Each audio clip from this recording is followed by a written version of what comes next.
never rests. Careless in the sky. What a thrilling time to be alive. What is up, everybody? This is the Georgia Show. I'm Jake Rowe. He's Rusty Mansell, and we are from DawgsHQ. And, man, we got a full show, Rusty, because we've got to rewind a couple of few days, and get back to New Orleans and talk about what happened there. But then we've got to take it all the way back through everything that's happened since and kind of discuss what's next for Georgia, because there's a lot of stuff happened. You know, some guys have entered the portal. Christian Miller's declared for the NFL draft. Expecting more for the NFL draft, expecting more guys to come back.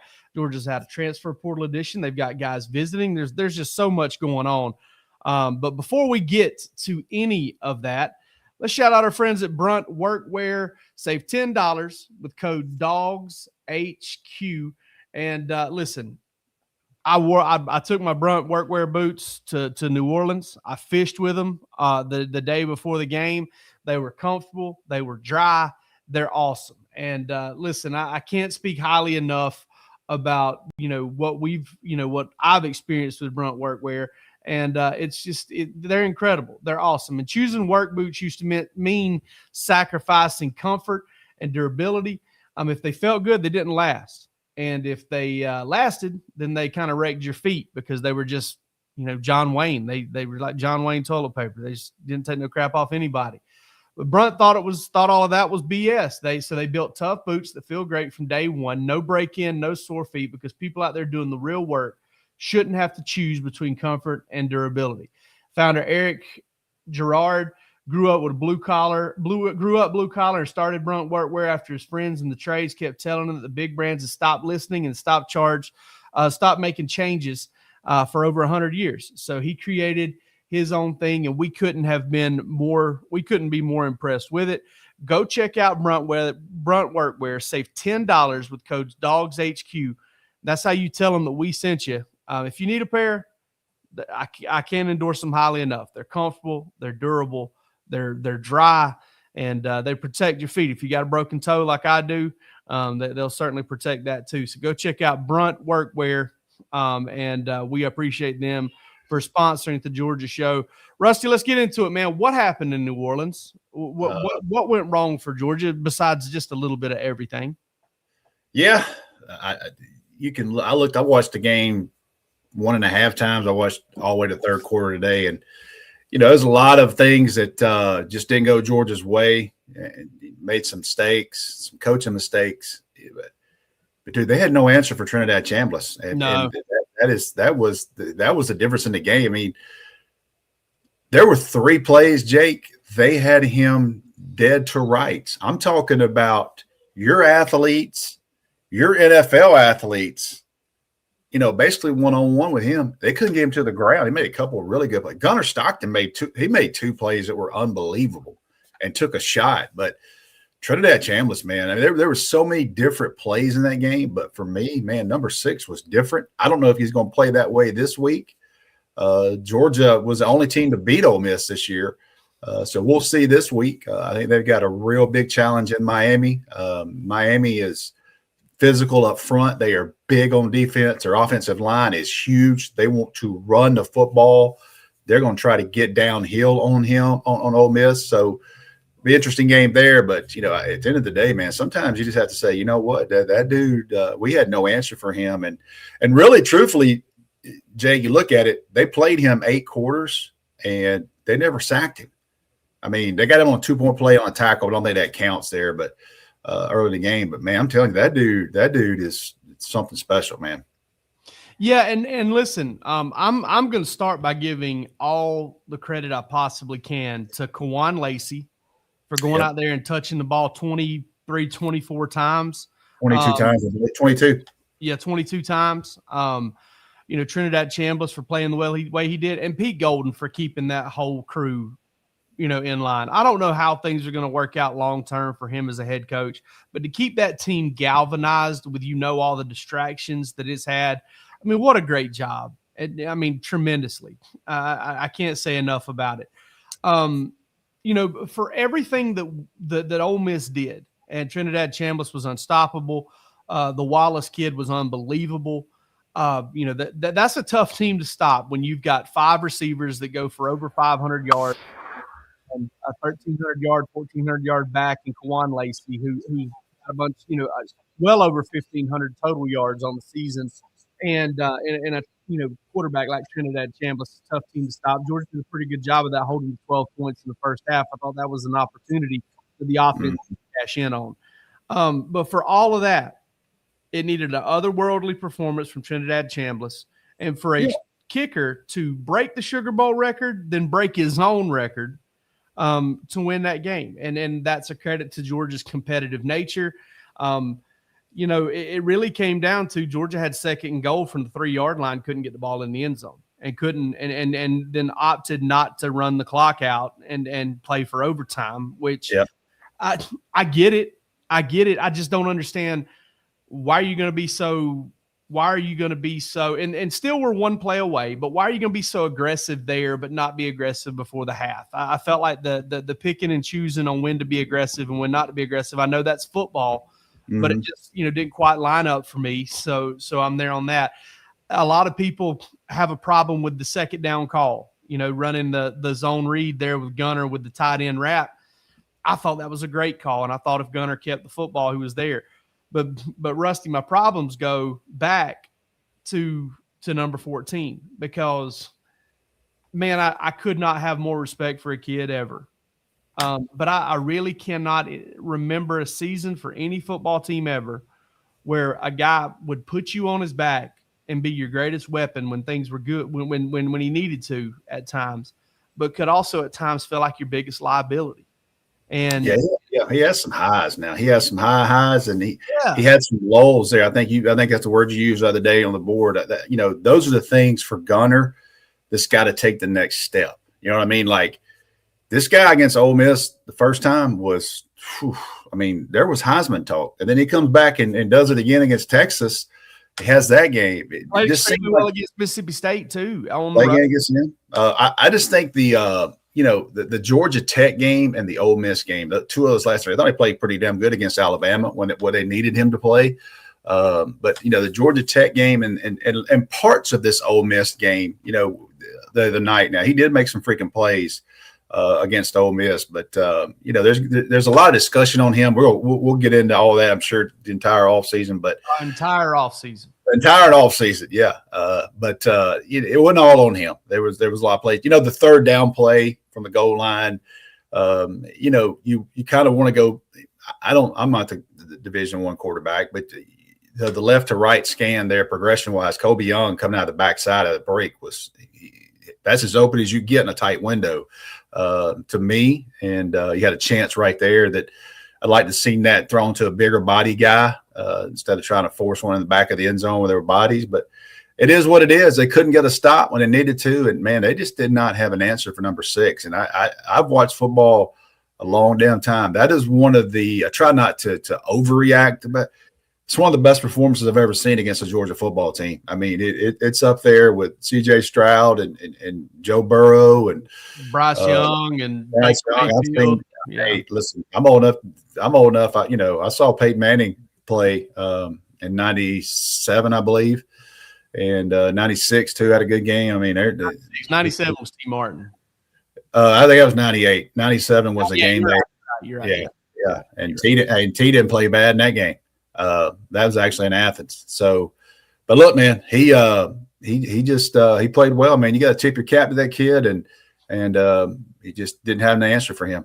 Yeah, I go back to, and I get it. Like, I mean, I'm not trying to take anything away from Trinidad Chambliss. I just go back to, was it 3 or 4 possessions when you're leading by 9, and you got an opportunity to kind of put your boot on their neck a little bit. If you can get a touchdown and a field goal in that stretch, or just a touchdown to make it a 16-point game, get a touchdown and field goal, make it a 19-point game, you've got a chance to put it away. And then I understand why Georgia did what it did before the half, because, you're way back there. You got a lot of time. You got 3 timeouts. In that building last year, you kind of fumbled the game away in essence by doing that. I don't think Ole Miss kind of had the same pass rush that Notre Dame did, but it was clear that was something that Georgia they handled it that way throughout the season. They wanted to try and run the clock out and not give the other team a chance to score before the half. All right. Mm-hmm. But you get past that, and there were 2 or 3, one of them on a short field in the second half, and they just couldn't make it happen. They weren't blocked. They didn't play well. Second year in a row, the offensive line did not play well in the Sugar Bowl. Yeah, they did not handle the interior of Ole Miss. I mean, that nose guard they had. I mean, he absolutely and listen, Drew Bobo didn't play in the game, and I hadn't broke all the tape down, but that nose guard, he played his freaking tail off. Now, that dude was everywhere. I know he's 6'7.5" too. They had problems with him, and they were unable to run the football up the middle at all. They just could not get that going. That one drive, they gashed him on one drive, and it was over. Yeah. And that was it. They shut credit Ole Miss. They got into that. They fixed that pretty quickly. So and I thought Nate Frazier ran hard. He got banged up too. I mean, you're sitting there and you're like, who else? And when Nate Frazier got banged up, I thought, man, what happens if Georgia wins this game? What are they going to do now? I mean, you're going to play Miami would just be tough, but they would gladly done it. But it was just one of those things. Key injuries, I think. Gabe Harris. I went back last week. I think last time I was on here, and I watched the fourth quarter. The fourth quarter of the Ole Miss game, the first time, Gabe Harris, man, he made two plays and a sack and a tackle for a loss, pressure. They really missed him. I think they missed him and Drew Bobo, and they needed those guys Saturday. They didn't have them. That's what it was. But, I just can't get past the fact of how good a game Trinidad Champions. Somebody made a comment up there. Every time Georgia loses a game, it's because of a quarterback beats us. That's a damn good point. And that's a credit to Georgia. I mean, it takes a freaking effort to beat a Georgia team. And that's kind of the common denominator. When they do lose a game like this, it's somebody plays out of their mind, and this guy played out of his mind. I mean, he was. That's a good point. I think last year's Sugar Bowl was probably the one exception because Riley Leonard wasn't tremendous in that game.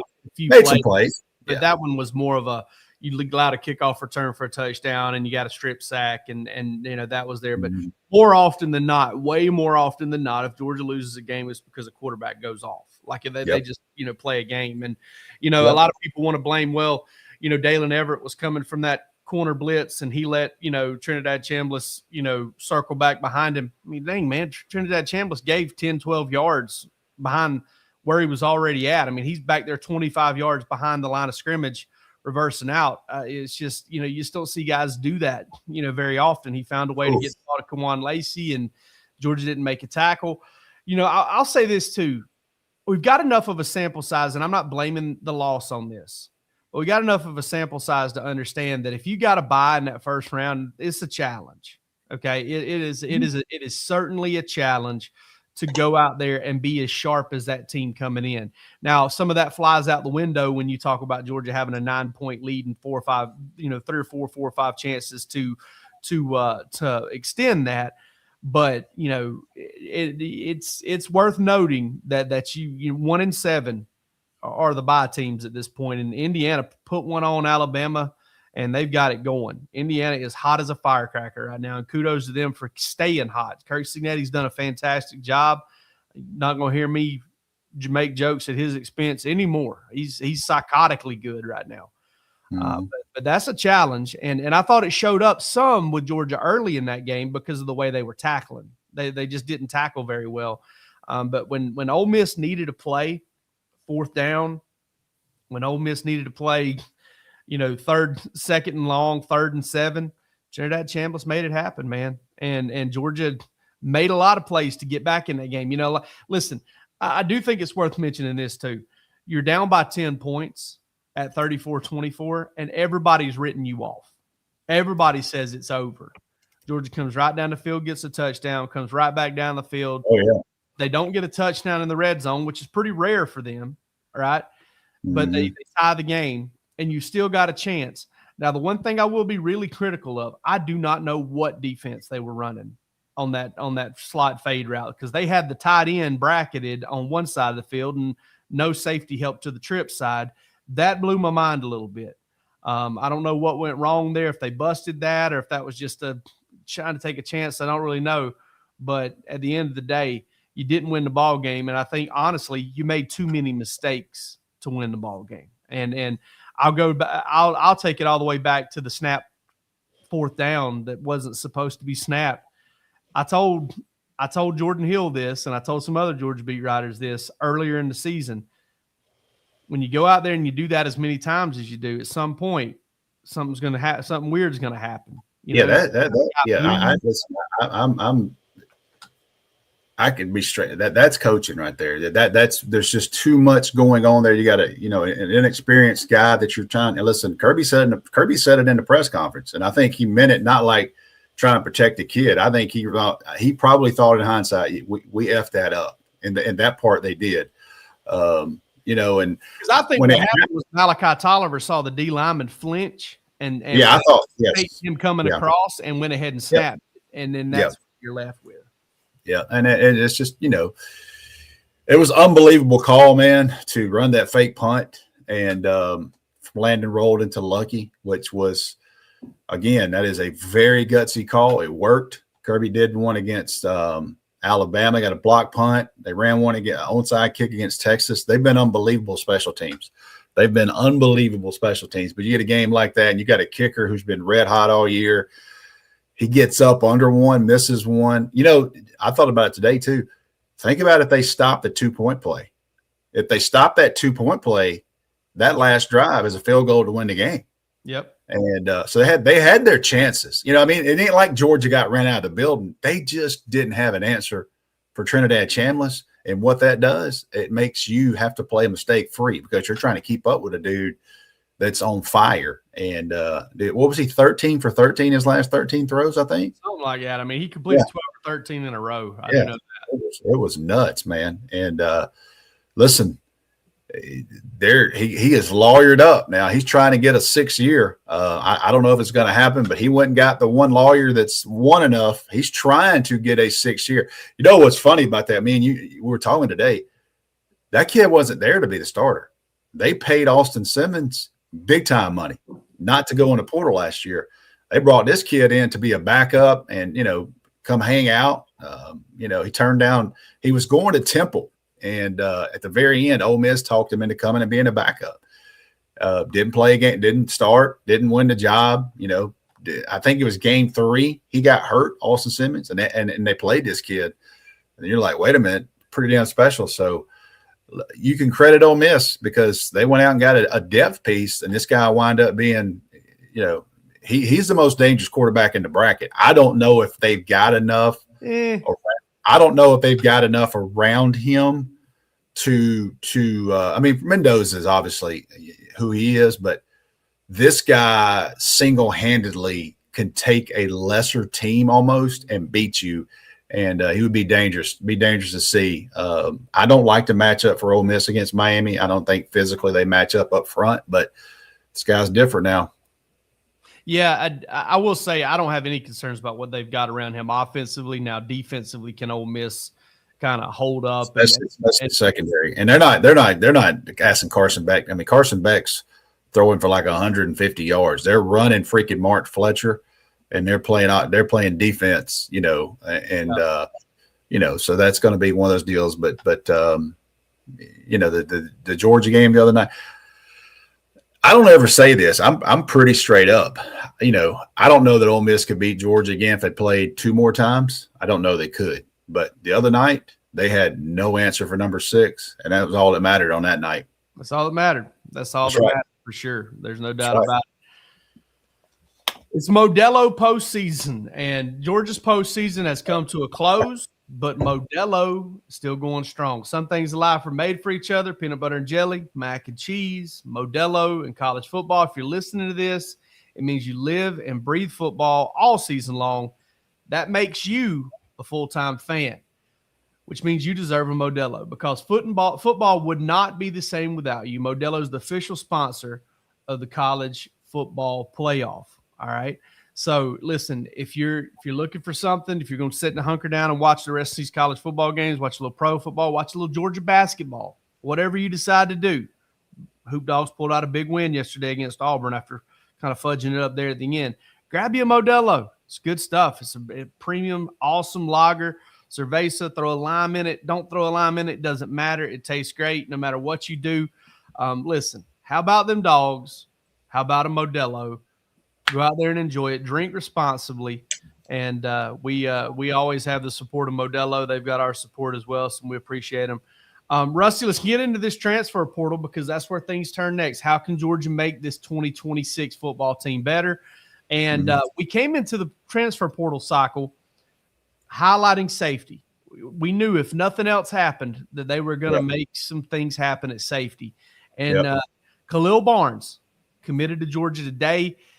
I think this is big because he's been a productive player. He's got a lot of experience under his belt. He's created a lot of turnovers at Clemson. But it's big because this guy was high on some other boards too. Ole Miss wanted to bring him in. Other schools were working to bring him on visits.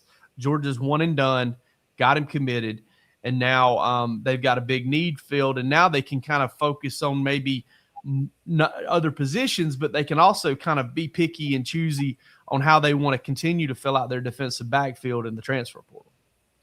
Yeah, they need – I mean, they got to have safety. I mean, it's just – I mean, I'm not trying to beat down, any player, but, I mean, outside of KJ Bolden, man, they didn't have what I would consider – and here's the thing, too. With a Glenn Schumann, Kirby Smart defense, really the two most important positions are inside linebacker and safety because they're making all the calls. They do a lot of things in the middle of the field to where that defense kind of lines up. And, when you have a Lewis Seen, you have a Malachi Starks, you have all those guys that you've been through. Right. They were first rounders. Yeah. That's what you're accustomed to. Just didn't have it this year. And they tried to add some guys late last year. They had some guys play well, man, at times. Not like, it was just a complete mismatch, but not accustomed to what they've had. And Khalil Barnes is a kid. And I asked somebody today, I said, what's his best thing? He said, Rusty, he's got size and he can freaking cover. You know what I mean? Like that's big. That's the number one was size. Number two, he can cover, and that's a big deal.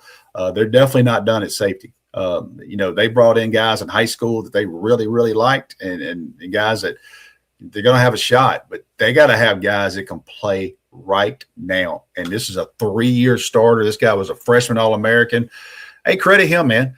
He wanted to go to Georgia out of that thing, and they didn't offer him. And probably messed that up. But they got a second chance at him, didn't mess it up. And Ole Miss tried to get him to come on campus this morning, and he canceled on them and committed to Georgia. So that's a really big deal. They got some other safeties that are going to be in town. We've mentioned that.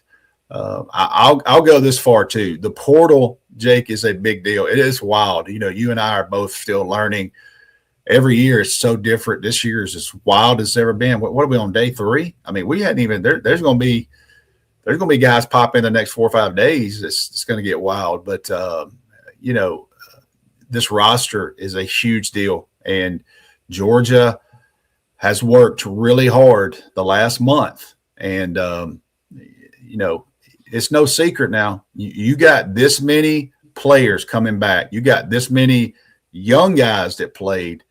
They're all getting new deals, and I don't think people quite understand that.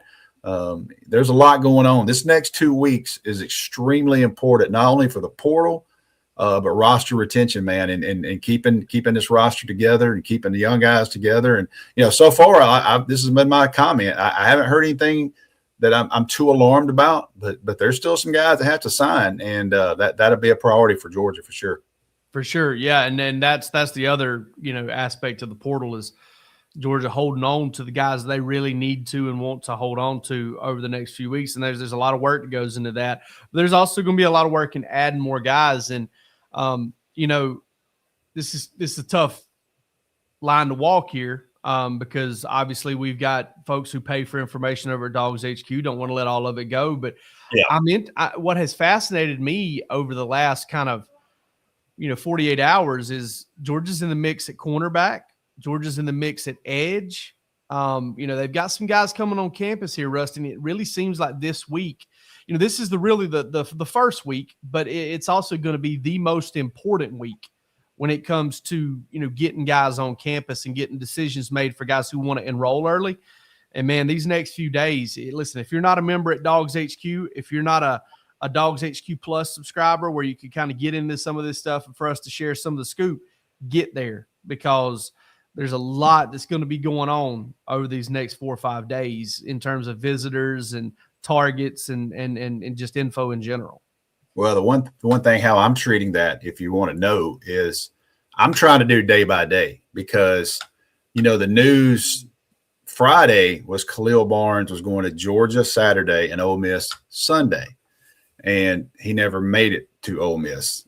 Georgia's was trying to anticipate a player coming tomorrow. I'm looking at my phone right now. I don't think he's going to make it tomorrow. So, it's important that, you're getting these guys. And I will say this too, because it kind of was a learning thing last year. If you remember, Georgia had, the Branch brothers on first, and then they went and took visits. Remember, they went to Miami. Where'd they go? Texas A&M too, I think. Arizona State, I know. Arizona State, yeah. They went to Arizona State and Miami, and everybody's like, well, that's a wrap. And I was like, I don't know that. And I think Georgia feels pretty good. And they wind up getting both of them. But, my experience is, if they get off campus, man, it's somebody else gets in their ear, it's kind of the last bidder type deal. So it's one of those deals that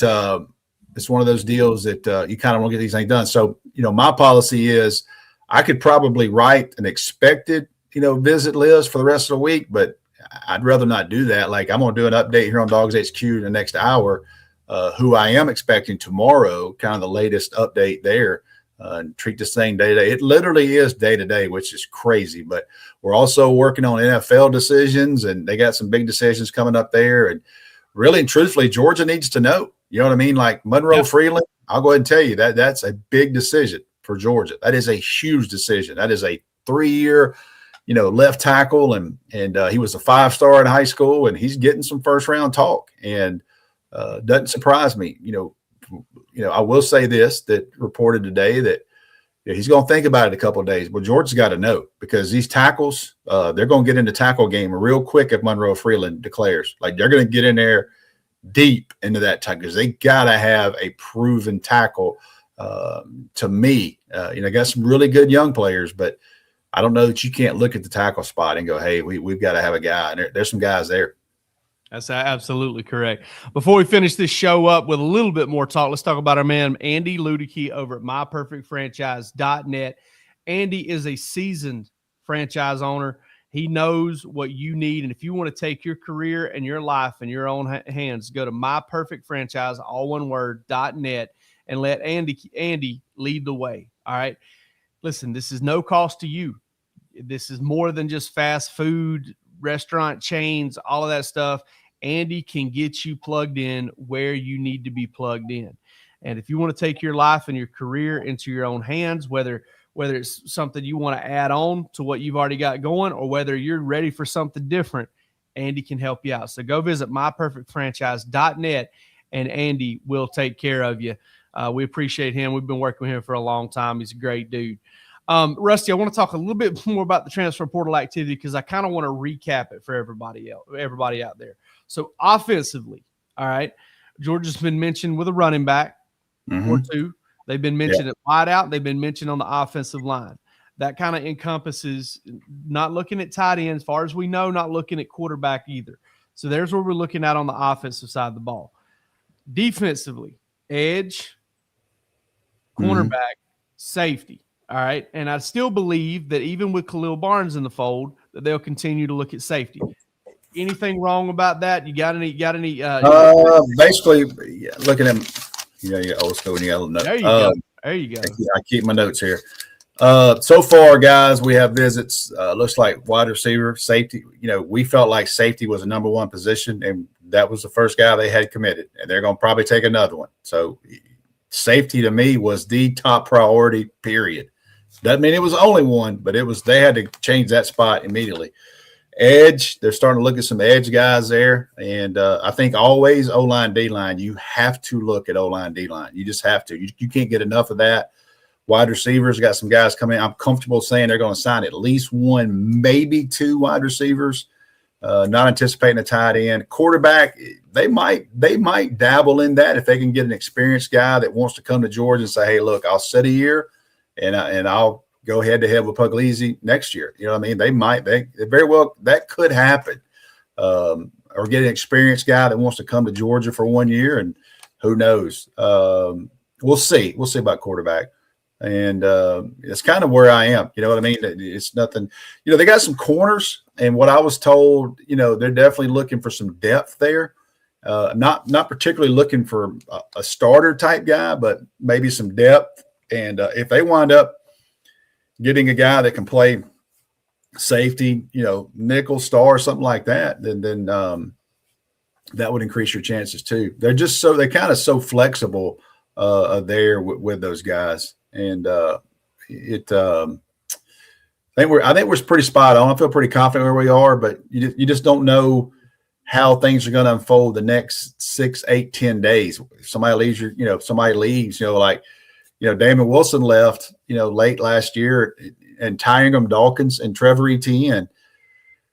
Those are two decisions that had to really sting Georgia, because both of those kids were coming back, and then the very last minute they weren't coming back. Remember, Christian Miller was leaning on going pro, and then he came back, which wound up being a huge piece of the puzzle this year.